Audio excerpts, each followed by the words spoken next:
just like whatever we can do to remind others that like everyone is human. We were talking about this earlier, but I think like we are so wrapped up in our own stuff and routine, and like we just forget that like other people have feelings.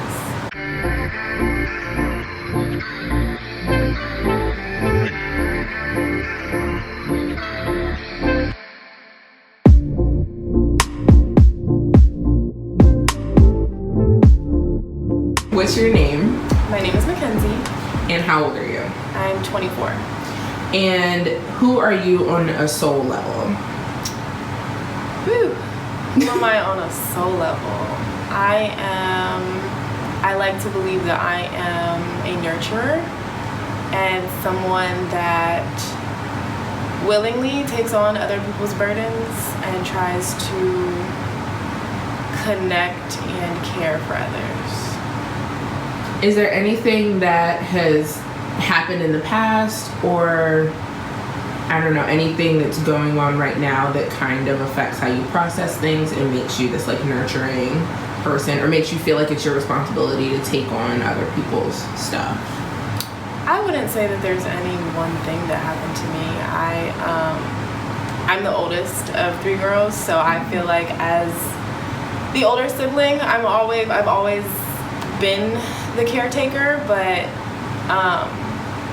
I don't know. I feel like I just have a lot of empathy for others, and that's just why I operate how I do. Cool. There are 3 categories I'm going to give you, Okay. and I want you to tell me what means the most to you and what means the least to you, and you can mix and match if you want to. Okay. So the first category is love, sex, and relationships, and like everything that could go in that bubble. The next is society, culture, and politics, and everything that can go in that bubble. And then the last one is spirituality and or religion, because for some people, those two don't go hand in hand. So like what takes the front seat in your life, and then we'll just like work our way down.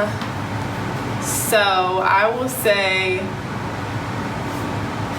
spirituality and religion first.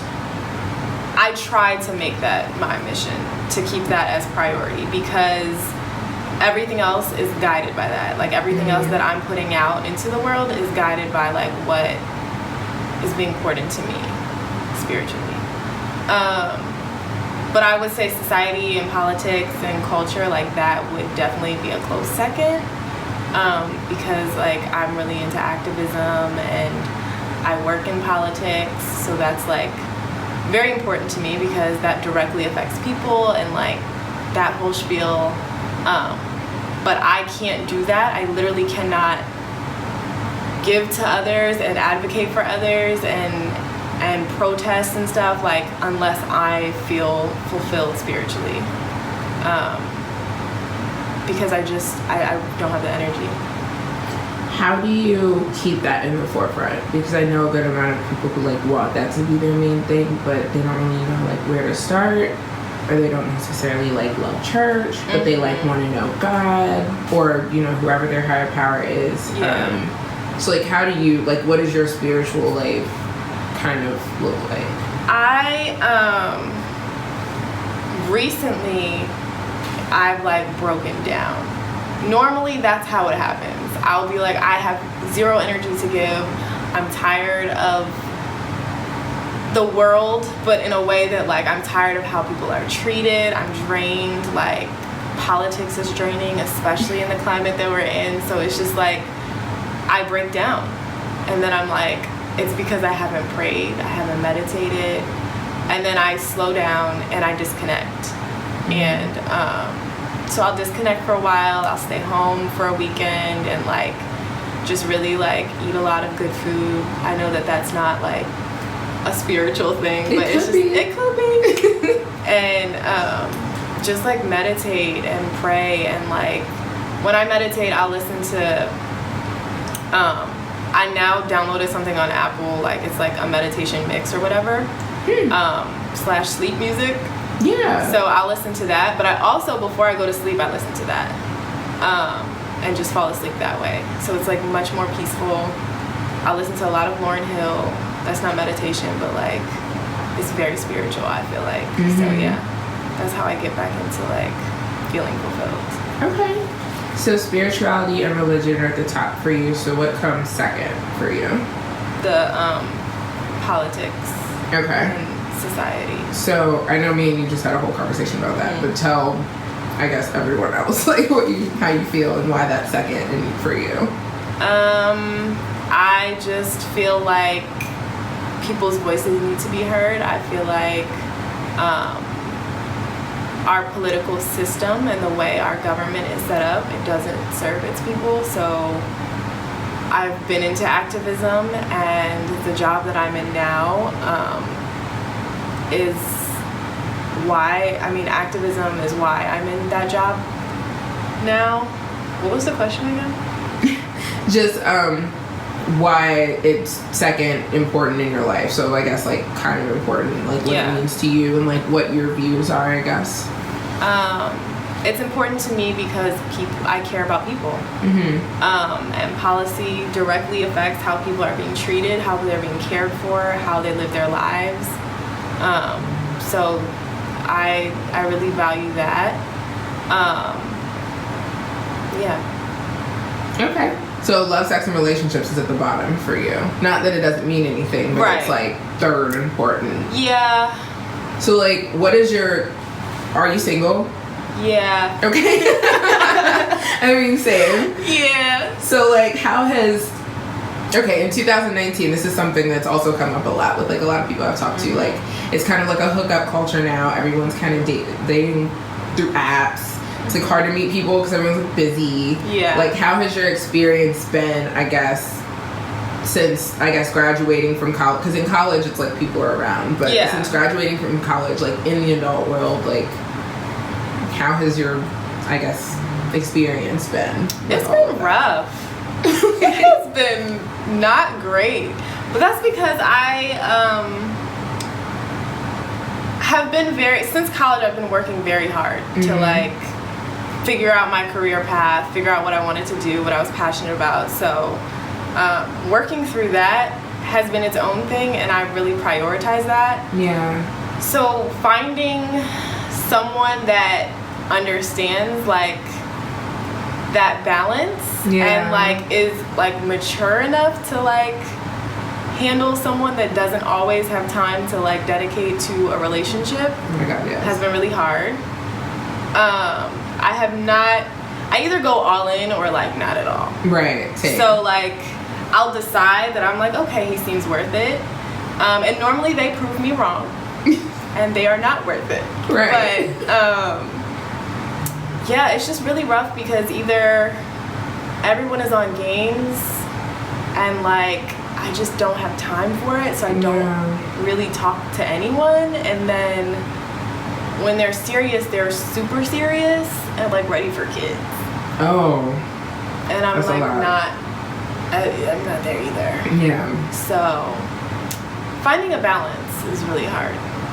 Okay. That makes sense. I'm gonna get you a job. Okay. So just pick any colors that represent you as a person, your life, things that are important to you, things that make you happy. You can pick as many colors as you want. Like, you don't have to pick just like 2 or... Yeah.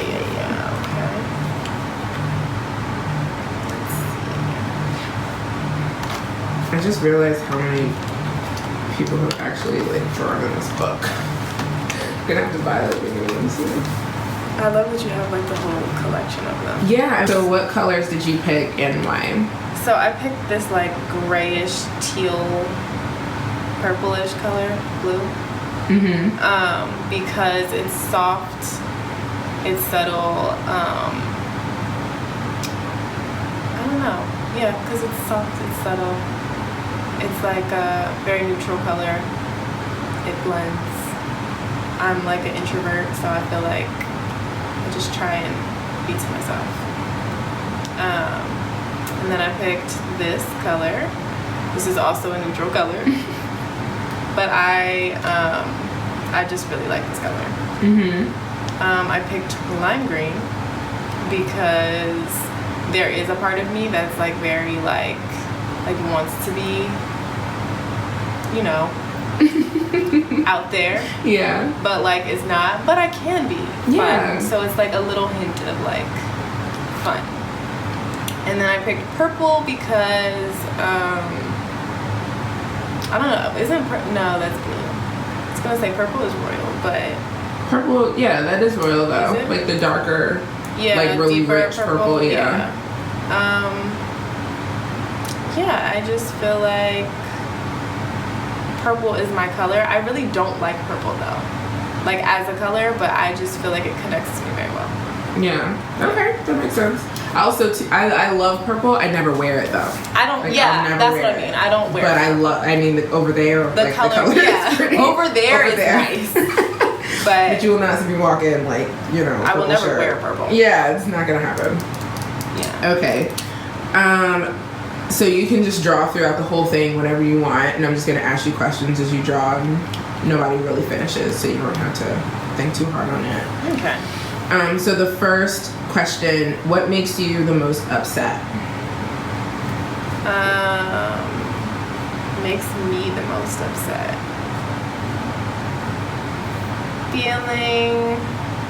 I feel like seeing someone being belittled or like talked down to. That makes me really upset. And them not being able to defend themselves. I have a really hard time at like holding my tongue and like I said, I'm an introvert, so I don't really seek confrontation or like it. But I also just like have really found my voice, I would say, since college. And so I just don't, I like to speak for those who can't or don't. So yeah. Okay. What excites you more than anything? Like what makes you really happy? Food. Yeah. Food makes me really happy. Sunlight makes me very happy. Seeing love makes me really happy. I love seeing people in love. Yeah. And like being able to like, you know how you can tell like who's like really in love? And it's just like, wow. I love seeing that. Yeah. Okay. What are you most afraid of? Not fulfilling my purpose in life. Yeah, that's a good one. Yeah. If you were a facial expression, what would it be? Like make the face that you would be. I'm trying to think about it. If I was a facial expression, I would be like dead serious. Like just because I try really hard to conceal what I'm thinking. Yeah. And like I make a lot of facial expressions, but like when I'm deep in conversation, I'm hard to read, I think. So yeah. Okay. That's really cool because everything I feel shows on my face. It makes me so upset because I can't even lie to people and say I feel a different way. That's so funny. What is social media to you? Like, what do you think about social media? I think social media could be a great thing if it's used correctly. I feel like the idea of it with connecting people and like, I think depending on what you're using it for. I think for business, for connecting with others, like making friends even or relating to people, I feel like social media could be a great thing. But I think that the direction that we've gone is a little off. I think that it's turned into like, I think Instagram really made it that way. A competition. And I think it's actually like super depressing. Yeah. Because like I know like when I graduated college late and like watching, it's not a huge deal, but it felt like it was the heaviest thing on my heart. when watching like my friends graduate and everyone posting their stuff, and it's like I was like, okay, I'm happy for them, like blah blah. But then it's like the same thing happens with like seeing people engaged, and I'm like so happy for y'all, but like you know, I feel behind in life. Yeah. And so like there's a constant, we should be proud, like we should be happy for our friends, like we should be able to see those things without feeling envious or anything, but like there's like a comparison thing, and then it's like it's turned into like, well, are you doing that for other people, or is that like really what you want to do, and like are you like showing everyone because like it means a lot to you, or because you think other people would like think that's dope? Right. So it's it's turned into this whole other thing. Is there anything that you are still holding on to that you should have let go a long time ago?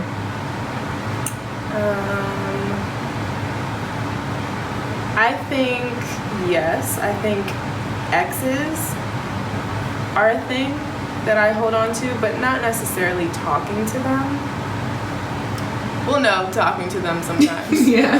I'm lying. But I think that just like settling for people that you dealt with before because you're comfortable with them. And every person that I've been with, I felt very comfortable with. And that's a great thing, but it's also just like, because I was so comfortable, that's always what I like revert back to. Like once I'm going through a hard time, like I might like be like, hey. Right, same. I'm sad. Yeah. Yeah, so it's like, and I don't like that, because then it's like then you depend on someone else to bring you back up. Right. And it's like, whether or not you give them credit for that, it's like, I don't want to need anyone to lift me. True. So I feel like I'm, even right now, trying to figure out how to lift myself back up. Yes. Yeah. Do you have any vices, like when you're going through something or when you're stressed? Like what do you usually kind of turn to? And I mean, it doesn't have to be, a bad thing. Like everybody has their like something that like really comforts them. I know food comforts you, but like if there's anything else, like reading. Reading helps me a lot, because but then I like reading, but I like reading a lot about like Black people. And it's not always the most positive stuff. Right. So then it's just like, then I end up putting the book down because I'm like, this is so heavy. And I'm going through so much. But I mean, reading and then like watching mindless TV. I know that sounds bad, but like sometimes that just really helps me just like. What is your favorite book? My favorite book is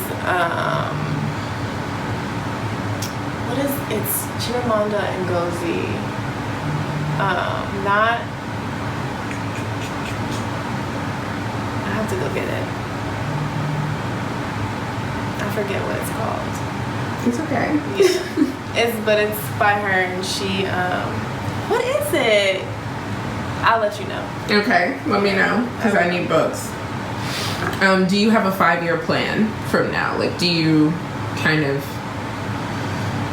I don't know, like, are you somebody that kind of lives in the moment, or do you feel like you know where you want to be in 5 years?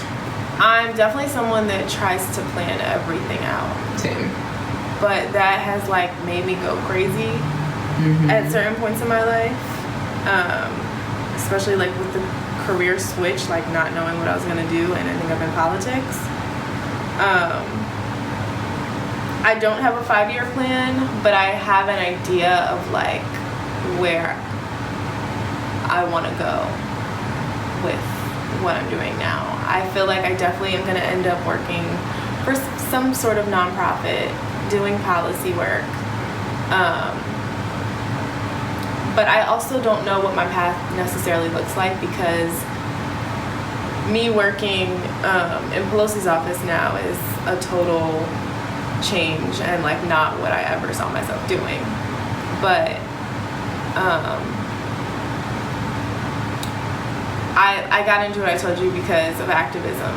And so now I'm just trying to figure out like the connection between like making that activist work connect to like work on like a federal level. Yeah. So like I don't know what that looks like a professional activist. Like I have no idea. So I'm just like winging it, but I also have an idea of like what I want out of whatever position I do work in the future. Do you ever see yourself like running for office in any way? No. Okay. No, because I don't like politics. Yeah. I like doing the work, and I like figuring out what it is that people need and like coming up with solutions for how to make those things happen and implement the changes that need to be made, but I would never be the face of it. Yeah. Okay. Yeah. I feel that. What's the most challenging thing that you've gone through? Losing my grandmother was the hardest thing for me, I think. Because that was one of my best friends, and I lost her when I was in high school. And I'm not gonna cry. And that was really hard for me because I was still figuring out who I was, and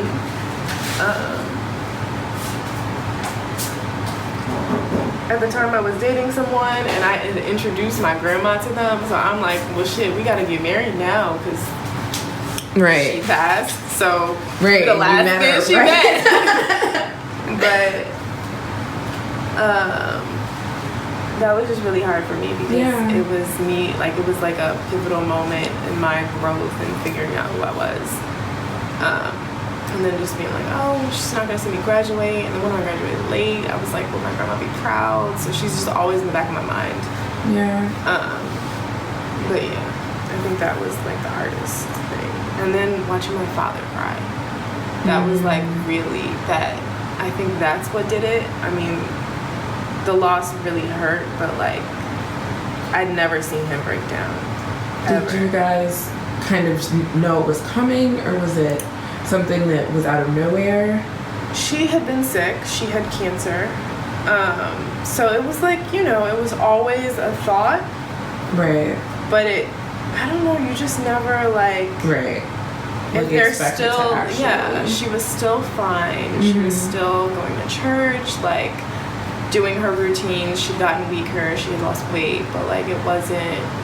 She still looked healthy. So it was definitely... not a shock, but we didn't expect it so soon, I guess. Yeah. What's the hardest conversation you've ever had to have?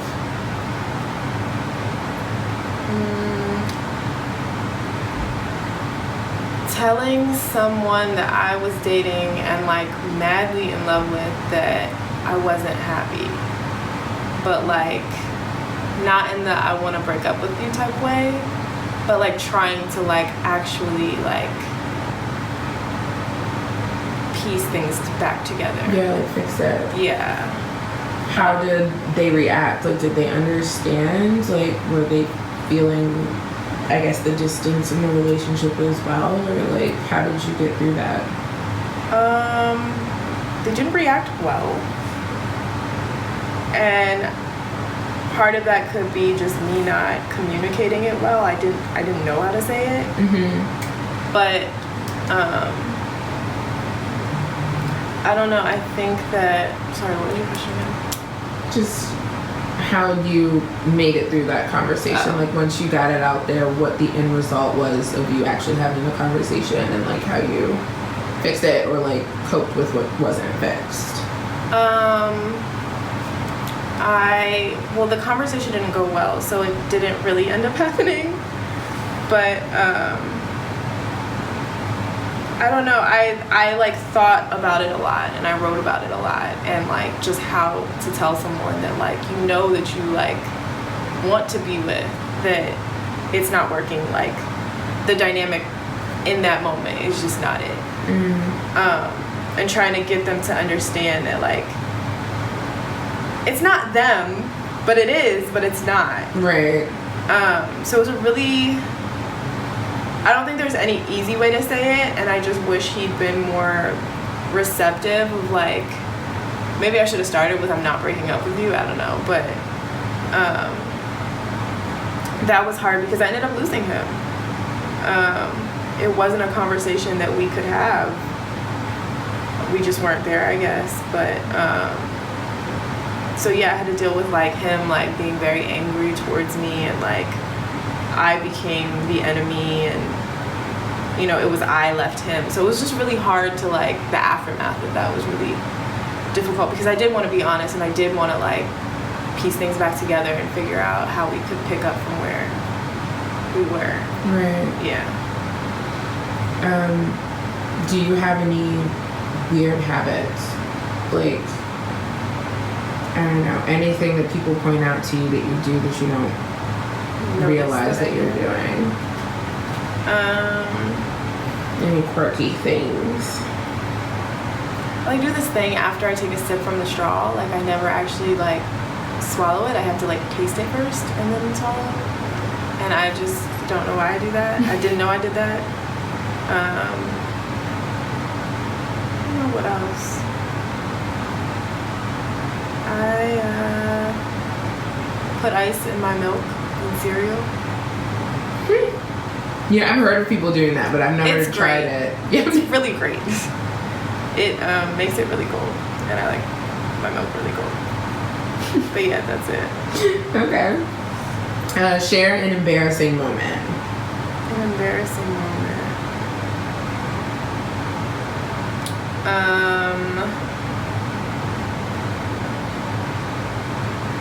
I have a couple. I tripped up the stairs for my high school, like, award ceremony.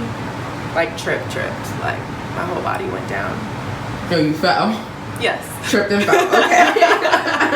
I fell. What else?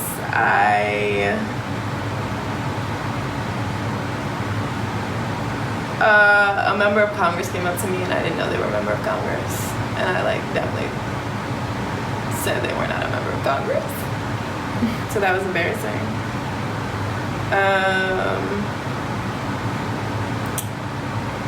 What else? I know I have a lot of embarrassing moments, but I try not to be embarrassed. Yeah. Because it's just like, I try to. Right. I feel that. Next question is, what do you feel will restore connection, like, in our generation?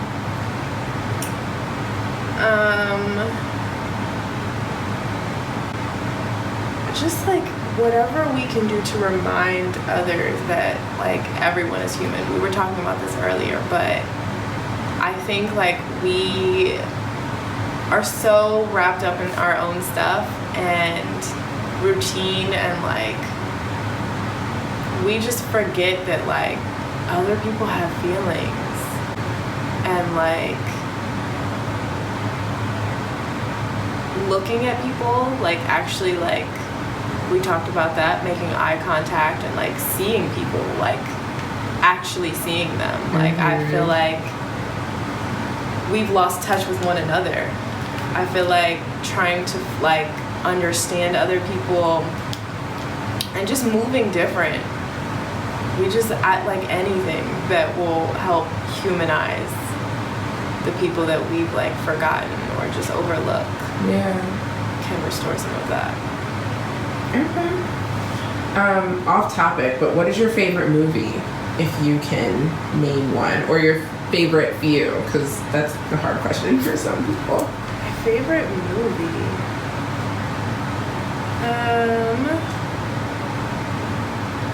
So my favorite movie was Matilda. Okay.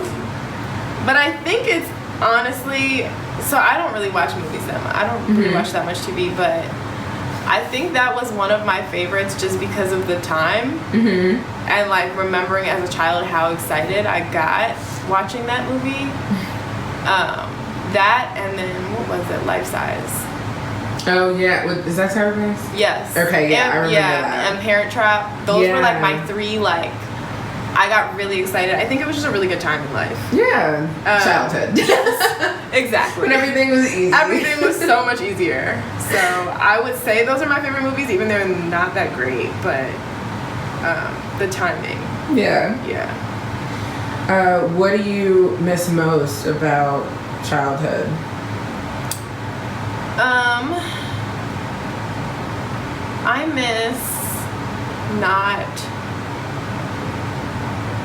I miss not being like aware of what was around me. I miss like that, just like innocence. Like I was totally oblivious to like everything. I didn't know like family-wise, like what my family was going through ever. I didn't know what my parents were going through, like whether it be like with their marriage, finances. Like I never knew. Yeah. Like they kept me totally out of that, and I don't miss, like, it sounds bad, but like I was very happy because I didn't feel burdened at all. Now I feel like there's a weight, and like I'm trying to save people, but like not save people, but like help everyone that I can. But as a child, I just didn't know what was going on around me. Right, for sure. Yeah. What's the craziest thing you've ever seen? And if you haven't seen anything crazy with your own eyes, what's the craziest situation you've personally ever been in? The craziest situation.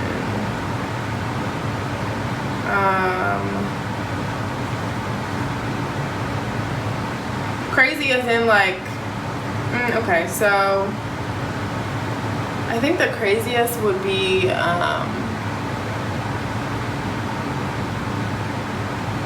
wow, my life is not that exciting. I think the craziest would probably be when my sister and I went to Spain, and we both said that at the time that we knew Spanish, and then... Don't they speak Portuguese? Yeah. That was the problem. Girl, we had no idea. I was just like, huh? That is so funny. So you got out there and everyone was speaking Portuguese. Well, and you guys were stuck. They speak like a different variations of. It's not the Spanish. Yeah, the Spanish that I learned is what they speak in Mexico. Yeah. When I went to Mexico, I was able to communicate with everyone. But yeah, we got out there and we got in the taxi and like. She handed him her passport because we didn't know what he was saying to us. I'm like, girl, that's not what he's saying. I know that, but it was that was rough. Yeah, it was a little crazy. And then also when we were in Spain, we went to a bar. That's what was crazy. We went to a bar, and they were having some sort of comedy night. Mm-hmm. And so, like, one of the comedians was up, and, like, he was actually American. Huh. Yeah. And he just, like, got up and told some really, like, derogatory jokes about black women. And, like, it was me, my sister, and, like, a couple of our friends. What ethnicity was this person? He was... I forget what he was. He was like Filipino or something. Okay. Okay. But he was like my complexion. And like, we were just like, it was just really wild. And then my sister ended up yelling and like, you know, getting into it with him. And he engaged her. And so they started arguing. And then the friends, everyone went upstairs. We were pulled out because they were going back and forth. And then we ended up confronting him at the very end before he left the building. We had a really long conversation about why he was so problematic. But we talked and then we ended up meeting a group of students from Howard that were also there. And it was just like this big black it was amazing. But yeah. That is pretty amazing. It was crazy because she was ready to fight him. Yeah. All the black people squared up. Everyone was together. And was he, like, all the way to the end until he left, like, standing by his jokes and, like, what he... or was he just saying, like, no. hey, this is just, like, what's funny? Like, I wasn't trying to... He definitely didn't say that. Okay. But he did double down on some of the things that he said. Like, he was just like, well, I wasn't saying that, blah, blah, blah. Like, it was, like, more of, like, you interpreted it the wrong way.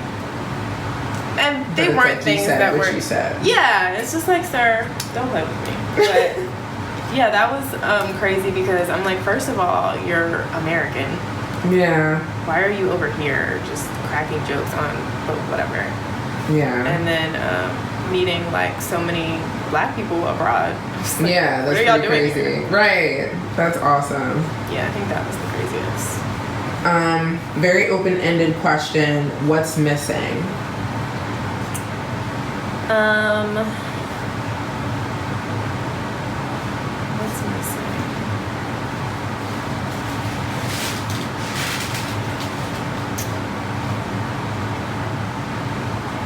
I feel like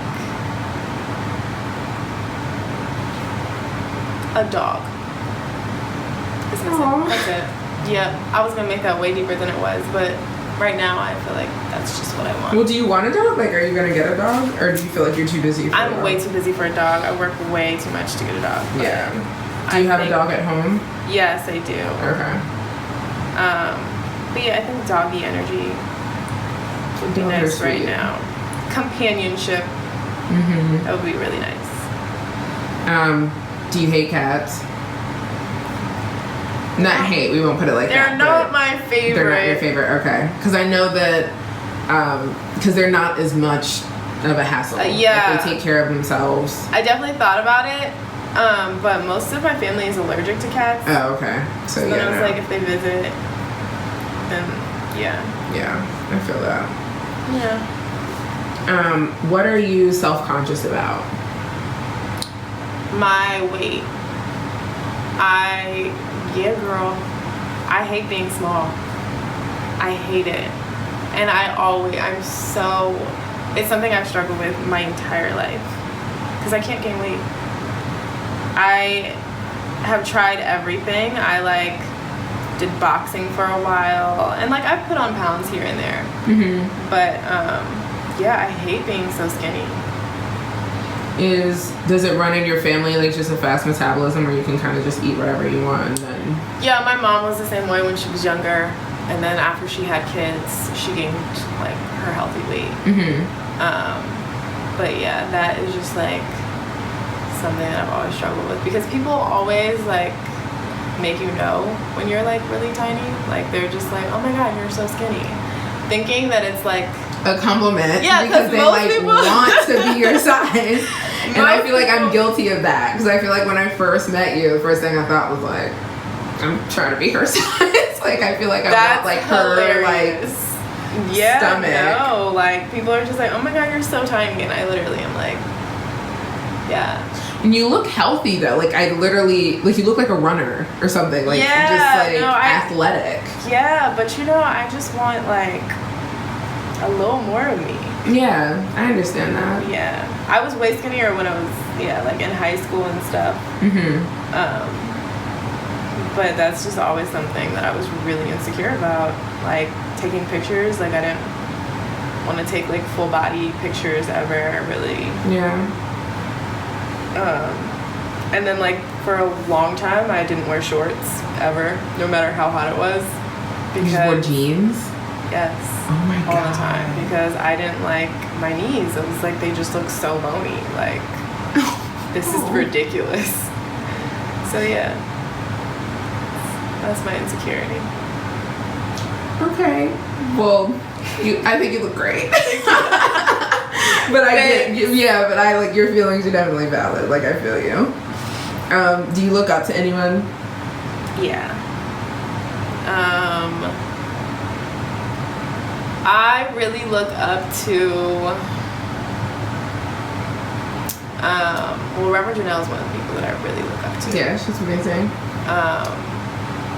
she's taught me a lot, and just like she's very honest about everything that she's gone through. Yeah. But she also just cares so deeply for other people. I also look up to Angela Davis, you know, like, yeah.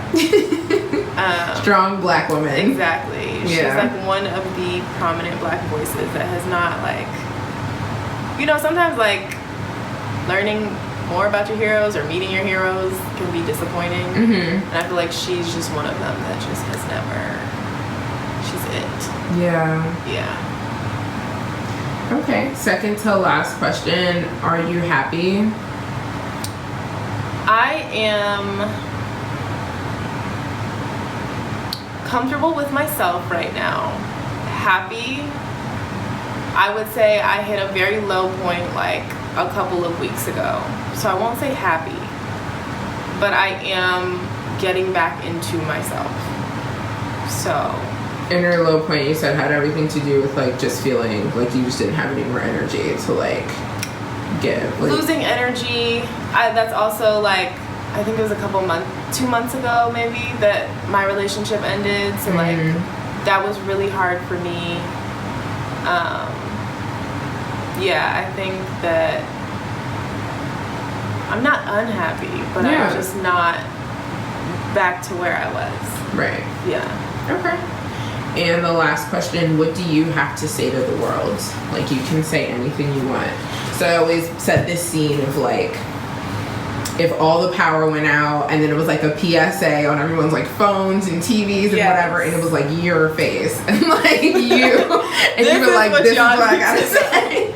What would you say to like the world? I would say,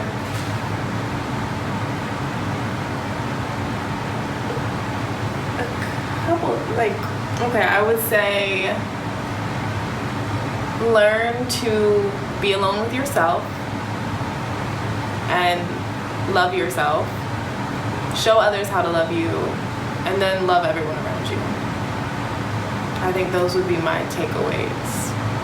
Because that encompasses, I feel like it's important to love yourself just because that's where it all stems from.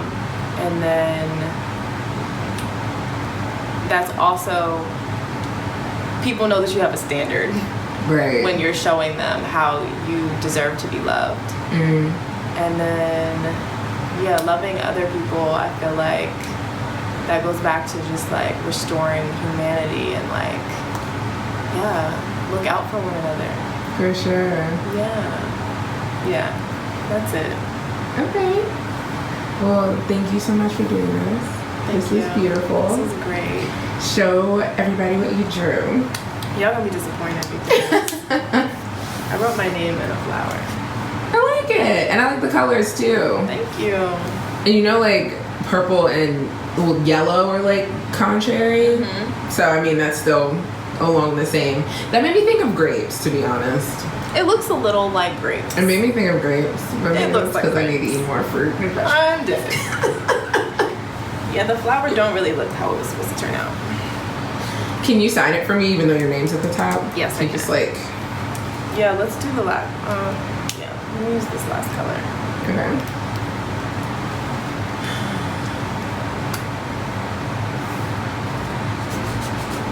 You can't see this. It's okay. You can. You can probably see it like a little bit. Yeah, just like a.